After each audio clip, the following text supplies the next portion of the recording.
Hi folks, I'm Dr. John Raymond Baker. I'm a chiropractic doctor in Longview, Texas. And those who subscribe to my channel and watch it on a regular basis may be aware that I've been doing a kind of a series of videos about the disease of Alzheimer's. I'm going to drink a coffee real quick, clear my throat.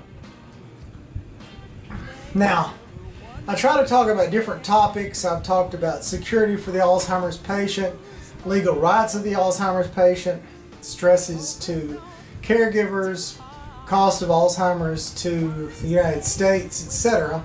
So today I wanted to kind of do one that kind of catches up with some of those, if not all of them, partly not all of them.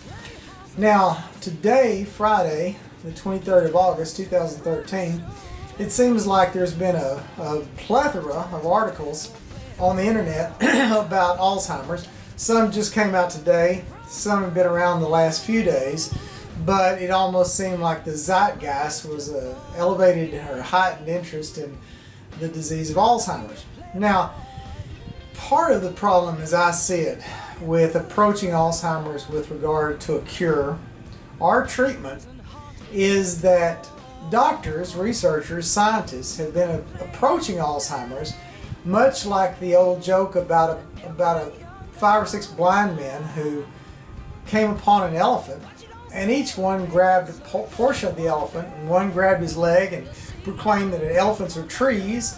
One grabbed the trunk and decided that an elephant was a snake, giant snake. One grabbed the tusk and said, no, the elephant is some sort of sharpened weapon. So that's what I'm seeing that they're doing, is each person will grab upon their own little pet theory, and the end result, like the guys who are, the blind men who are trying to figure out what an elephant is, you don't really come up with anything. You just come up with a pursuit of your pet idea, but Alzheimer's continues to be untreatable, basically, certainly uncurable, and without any doubt is probably the most expensive disease out there. Maybe battling cancer, I don't know, because there are different forms of cancer. Basically one form of Alzheimer's. So I want to talk about some of the theories that are out there. One of the traditional theories has been the beta amyloid deposit theory, where they really weren't sure exactly how it worked to begin with, but they've noticed that people with Alzheimer's have these beta amyloid deposits. Well, that's kind of like saying rich people drive new Mercedes, so evidently having a new Mercedes somehow is associated with you becoming rich. Well, no, it might be just simply an affectation or an after effect of becoming rich. In other words, they're putting the cart before the horse. Maybe the beta amyloid deposits are just a function of the disease itself and don't cause the disease. And if it was really the cause of the disease, we would expect a cure or certainly a treatment, as long as they've been barking up the beta amyloid deposit theory tree. And they haven't. So maybe that's not the be-all end-all theory. Now, it seems like to me that they're getting more and more esoteric, more and more out on a limb with regard to their speculations about Alzheimer's causes and dementia in general. I'm not saying that they're wrong. I'm just saying that perhaps they're grasping at straws. Again, with the Mercedes, it's kind of like saying, oh geez, I found cheese and then I found rat droppings, so cheese causes rat droppings. No, cheese attracts rats cause rat droppings. There's not essentially a cause and effect agency relationship just because element A and element B occur in the same area at the same time. For example, let's say I got up every morning when the sun rose, or maybe even better, slightly before the sun rose, and I started telling people, you know, me getting up in the morning makes the sun rise, so I'm a pretty important guy. No, you're just getting up at the same time. So, post hoc ergo propter hoc. This follows that it doesn't necessarily mean it caused that. Just because it followed it in time or in space doesn't mean there was a causal relationship. Now, with that rant, one of the new ones today is the receptor theory. And in the receptor theory, they kind of start suggesting that much like prions, these folded, convoluted proteins that are associated with mad cow disease and certain other encephalopathies may be causing are contributing to the cause of things like dementia, but not just dementia, Alzheimer's, Parkinsonism, a whole range of problems. And there's an article in Science Blog, receptor may aid spread of Alzheimer's and Parkinson's in brains. So they're actually saying, and they kind of weasel around in the article in my opinion, not just saying that it's mediated or this protein acts as a vehicle, but they almost want to say that much like prions are said to, or believed by many to cause things like spongiform encephalopathies, like mad cow disease, or Creutzfeldt, Jakob-Creutzfeldt disease, or Creutzfeldt-Jakob, that they want to kind of suggest that maybe it's a causative agent. But the receptor that they're talking about is, the short deal is HSPGs,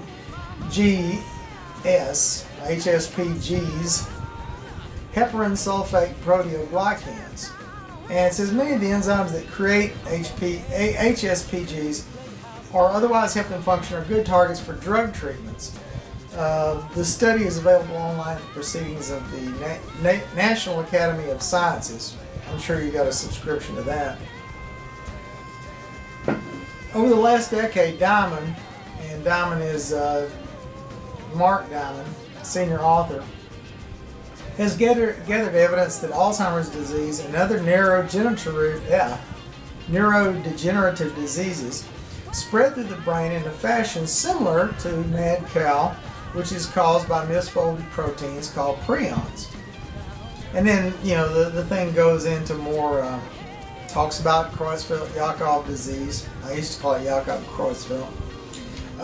Then he says, Diamond and his colleagues have shown that a part of nerve cells' inner structure known as tau protein, TAU, can misfold into a configuration called an amyloid. So they're back on the amyloid track in some respects.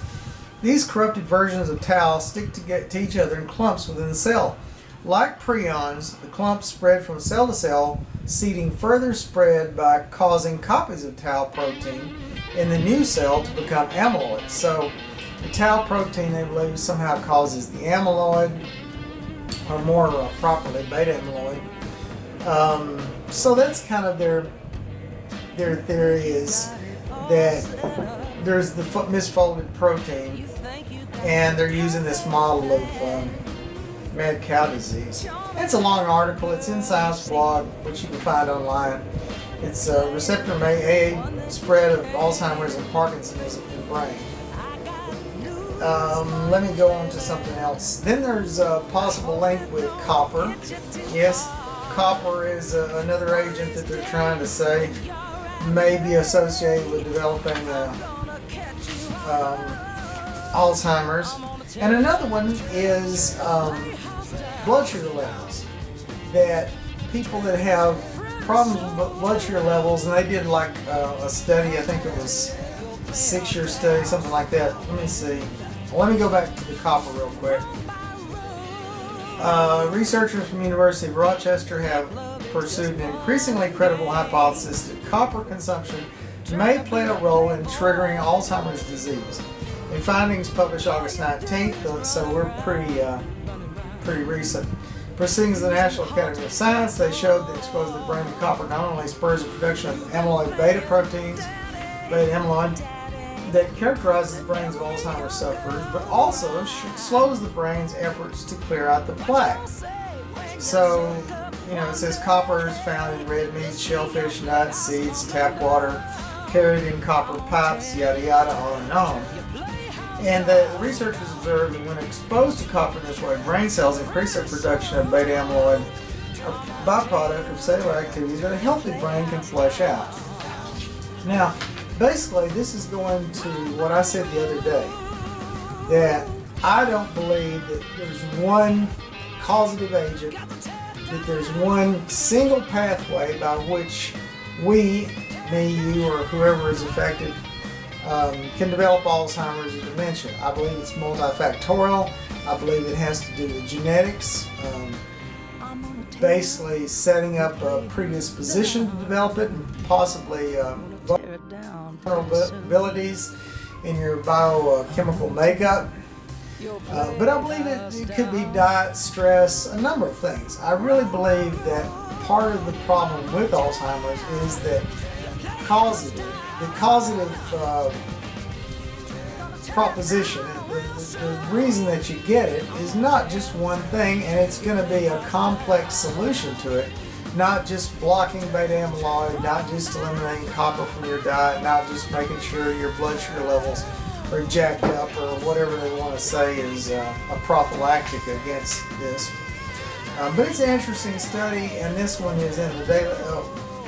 That one about the copper, sorry, kind of an ad hoc today. I'm not really that well prepared, but I do have some good information, I believe. Hang on. I'll find the copper in just a minute. Because there's a good article in the Daily Beast that I want to share. Oh yeah, copper is in Singularity Hub. It's got a long URL, but I might put the link on it.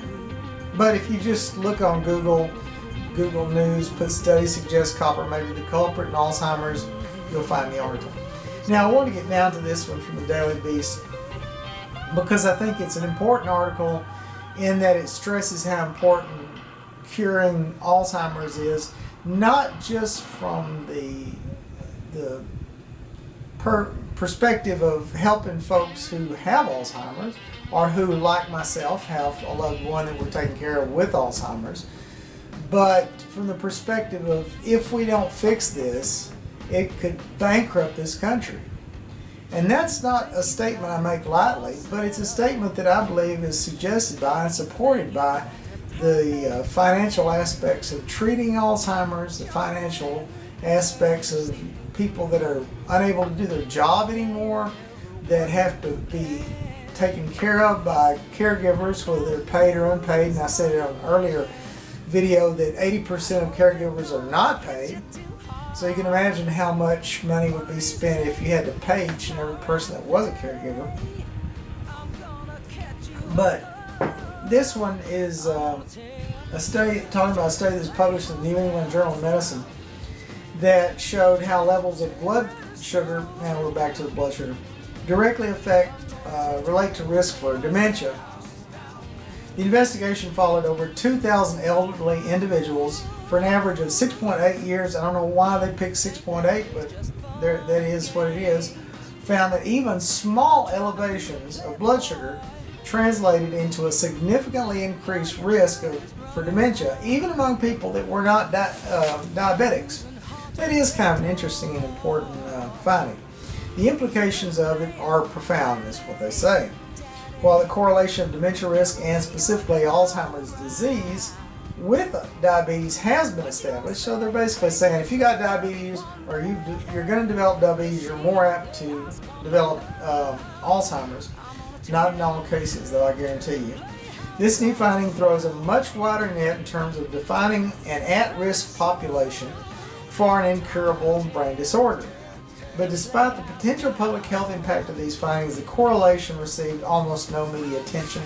And I would agree wholeheartedly with the Daily Beast, because Alzheimer's is not a quote-unquote sexy disease in any way, shape, or form. The United States has now been granted the distinction of having an increased number of deaths from neurological diseases, including dementia. I'm sorry I'm having to read all this. In a recent report in the journal Public Health, Professor Colin Pritchard and colleagues from Britain's Bournemouth University evaluated causes of death in the United States between 1979 and 2010. During that time period, deaths in the United States related to brain conditions rose an astounding 66% in men, and even more astounding 92% in women. That is, the differential between men and women is something that should be looked at. Compelling statistics are supported by what we've recently learned about monetary expenditures for caring for dementia-afflicted patients. In a recent RAND study published in New England Journal of Medicine, NEJM, costs for dementia care in 2010 were estimated to be as high as $200 billion, roughly twice that expended for heart disease and triple what is spent on treating cancer patients. And if you have ever had a family member with cancer, you know how expensive that is. Now just triple that for folks with Alzheimer's. These figures, as well as the staggering statistics that in America there are currently 5.4 million, something I've talked about in other reports, staggering. There's 5.4 million Alzheimer's patients that should double by the year 2023. That is really astounding. So we've got about 11 million patients by 2030. And what they're saying is it should provide enticement to pharmaceutical companies to come up with a treatment, with a cure. And again, I'm not sanguine about their that they will actually do that. As yet, they have failed miserably, and I'm quoting them. I'm not opining there. Let's see, and perhaps what they're saying is that the most promising drug failed to halt the disease, which is 100% true, but actually worsened functional ability while increasing the risk for infection and skin cancers. And I think that's really important to understand. Not only did it not stop the disease, but it caused other problems as adverse bad reactions, and as with a lot of prescription drugs, was extremely expensive. It has become clear, and they put this in like a call out in bold letters, it has become clear that both sides of the aisle enthusiastically agree that Americans must have access to their pills, and lots of them. And what I would say to that as a chiropractic doc, I don't prescribe medications, but I think that it's a valid critical remark about the way America has become hooked on drugs, not hooked on phonics, but hooked on drugs. 70% of adults are on one or more prescription medications. There's 200,000 deaths. 200,000 people every year that die because of so-called medical errors. Now that would encompass things like surgeons making mistakes, the wrong medicine being given, misdiagnosis. 200,000 people die because really of iatrogenic causes, meaning doctor caused. Now, if there was a so-called terrorist group that was killing 200,000 Americans every year, can you imagine how much paranoia there would be in the government? How much they're already monitoring everything we say and do online, spending millions and billions of dollars on SWAT teams and listening devices and all that. Can you imagine if 200,000 people were dying every year because of terrorists? The kind of effort would be put into taking these people to justice, quote unquote. How many doctors get taken to justice criminally, not civilly through medical malpractice, which is pitifully small, but criminally for causing the death of somebody because of their negligence, being drunk when they operated? It's extremely, extremely small. Now consider this. There's 1.5 million people that are not killed, but injured because of medications. 1.5 million people. That's an incredibly high number. It's funny that they talk about a war on drugs, and yet, what's the principal method of treating all diseases in the United States? Yeah, you guessed it, drugs. Not just drugs, very high-priced drugs, and not just very high-priced drugs, but ones that have very bad side effects often. Often they make the patient have worse symptoms. In other words, the thing that they were supposed to treat, they actually make worse. And then they have, side effects like death, seizures, tardive dyskinesia, all kinds of things like that. Now, it won't turn into a rant on medications, but I think at some point our country has to accept the fact that you can't say there's a war on drugs on one hand, be putting people in jail for the rest of their life because they had marijuana, and yet on the other hand be pushing things for treatment of depression on commercials in the middle of your evening broadcast.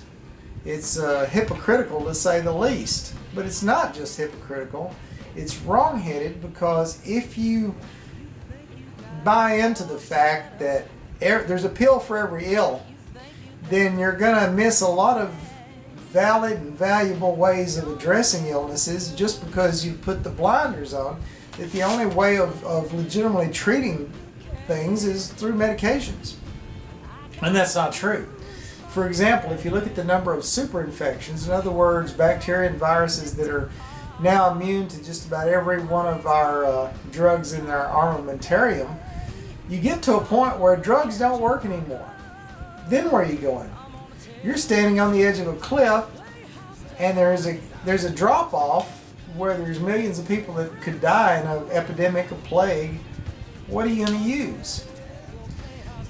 Natural agents that have been used for centuries have been, or millennia, have been actively suppressed, repressed. Those doctors who have used alternative methods, MDs especially in some respects, are often facing censure by their medical boards, having their license suspended or even taken away, because they're not playing along with the program. They're not playing along with the pill for every ill mindset. But if the pill for every ill mindset worked, we would be free of cancer, free of autism, free of Alzheimer's. But when you look at the actual statistics, those three diseases tend to be rising, not falling. I mean, at the turn of the century, it was almost impossible to find very many kids with cancer, and yet that's become commonplace. Autism is increasing at an astronomical limit, and we've already talked about the fact that Alzheimer's is growing out of leaps and bounds. It's not just because people are living longer. People would like, especially in the allopathic community, would like to say, well, we're diagnosing them more because of refined tools for gauging Alzheimer's or testing. But you know what? There's a lot of people under 65 that have Alzheimer's today.